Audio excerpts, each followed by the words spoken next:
Hey, what's up, Crypto Army? I'm Travis, your crypto newbie, bringing you my experiences so you have to learn things the hard way. Just a reminder, I'm not a financial advisor, and none of my content should be viewed as financial advice. Today, we're going to talk about Reflex Finance.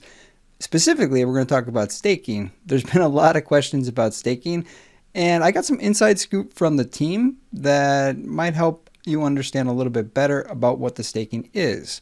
Now, there are different types of staking, at least sort of. Projects normally talk about staking in a couple different ways, and it's not always clear exactly what form of staking they're talking about. So I asked the team for some clarification about what they were talking about when they say staking. What do they actually mean? Do they mean what I commonly refer to as actual staking, or are they talking about yield farms, which deal with liquidity pools, which is a little bit different? It has the same effect. Usually there's a little bit higher on the APY if you do a liquidity pool, but you also have some increased risk. So it's not always clear exactly what a project is talking about. So I wanted to get that clarification for you. I also got some really good information regarding what the rates might be. Now again, these are tentative. This is not officially launched APRs. Those will come when they actually launch the staking. So I'm going to give you some inside scoop here that might help clarify things. So the first thing we should probably clarify is what are we talking about when we say staking?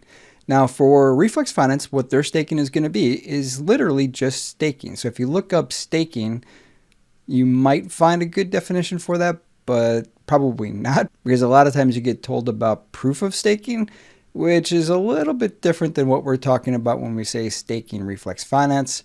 It is not going to be a liquidity pool. Now, let me explain a little bit about liquidity pool just so I can emphasize the difference.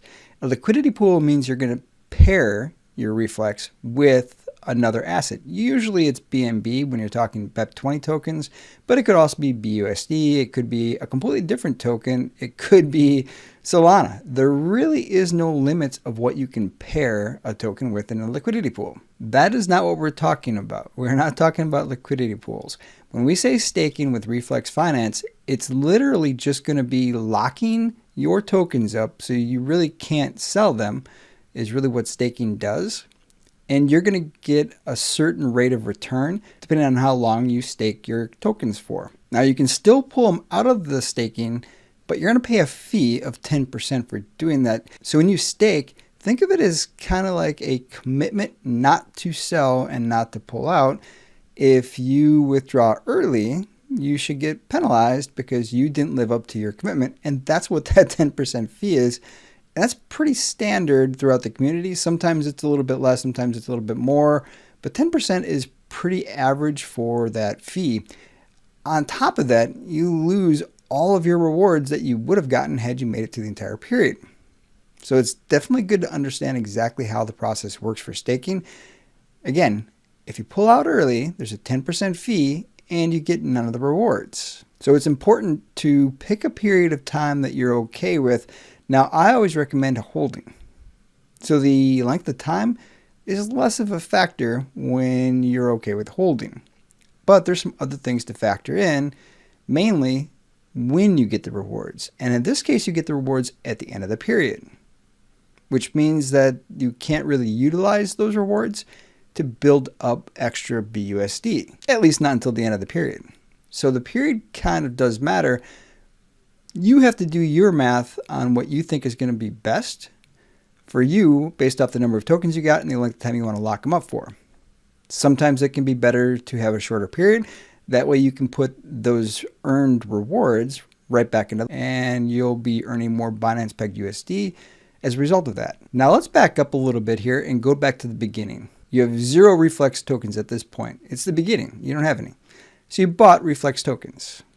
Now, Reflex gives you back Binance Pegged USD, and you get that just for holding them. That's automatic.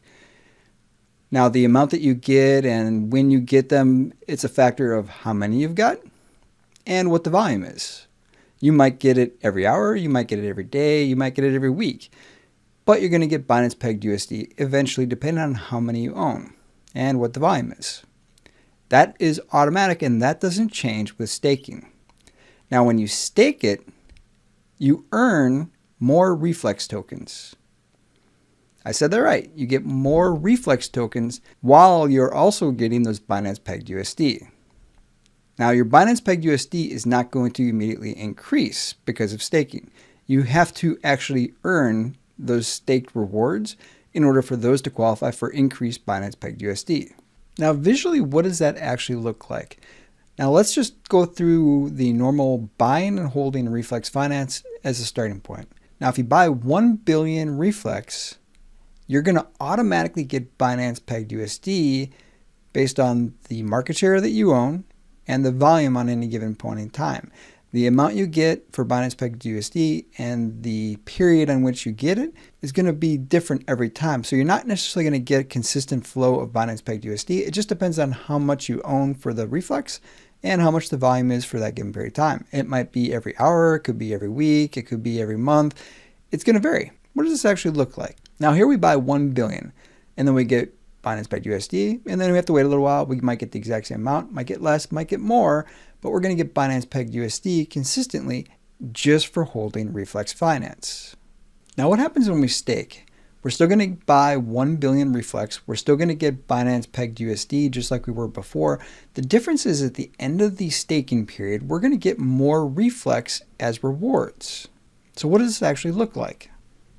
So we buy 1 billion Reflex, we start getting our Binance Pegged USD, sometimes it's the same, sometimes it's less, sometimes it's more. Then we get our Reflex rewards after the staking period is done. Now we notice we didn't get more Binance Pegged USD at any point along this process because we haven't actually claimed our rewards. Because potentially you could still withdraw. So why would they give you rewards if you haven't honored your commitment yet? So you can't get the increased rewards until after the staking period is done. What does that look like? Now, at the end of the staking period, you claim your rewards, you'll have more Reflex. So in this illustration, you've got 1.1 billion Reflex instead of the 1 billion because you've just claimed those rewards. And then you have the option to either stake them again or just continue to earn your Binance Pegged USD moving forward. But why wouldn't you want to stake it and get more Reflex Finance? Now, you've got a bigger bag of Reflex. So your Binance Pegged USD automatically start increasing as long as the volume remains the same or higher. If the volume goes down, it doesn't matter that you've got more. You're going to get a little bit more based on your current bag size, but you might actually get less Binance Pegged USD when the volume's lower. Just keep that in mind. But for the exact same volume, you're going to get a little bit more Binance Pegged USD because you now own more Reflex, which is kind of where that infinite money glitch comes in. So what does this look like? So you've got that 1.1 billion, then you start getting more Binance Pegged USD, maybe a little bit less, maybe the same, maybe a little bit more. And then after staking, you get more Reflex rewards to add once again to your already bigger bag of Reflex rewards. And then you can stake it again. Your Binance Pegged USD continues to increase every time you get more Reflex. So you can kind of see where that infinite money glitch comes in is you just keep compounding on what you've already got. Hopefully this helps illustrate a little bit better how this works and what the benefit is to staking. Now, what are those staking APRs? Now, again, this is just tentative. This is the team's response to me asking the question. And you can see 7-day APR is 5 to 10%, all the way up to 180-day APR, which is 20 to 40%. The more important aspect of this is the hold period. These, we'll find out the exact numbers right before launch. Now keep in mind, if you stake, the APR that you stake at is locked until the end of that period. It's not going to go up, it's not going to go down, which is pretty good, but it adds a little bit of strategy to your process.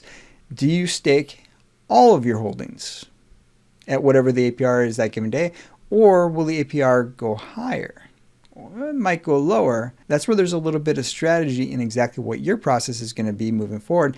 Not to mention, if you stake everything you've got for 180 days, you're not getting any extra Reflex until the 180-day period is done. Maybe it's better to stake for 30 days, add those Reflex to your total holdings, and increase your Binance Pegged USD at day 31. Maybe it's better to do 90 days. This is where a little bit of math, and you have to come up with your own strategy on what you would want to do for staking. And you don't have to do staking if you don't want to either.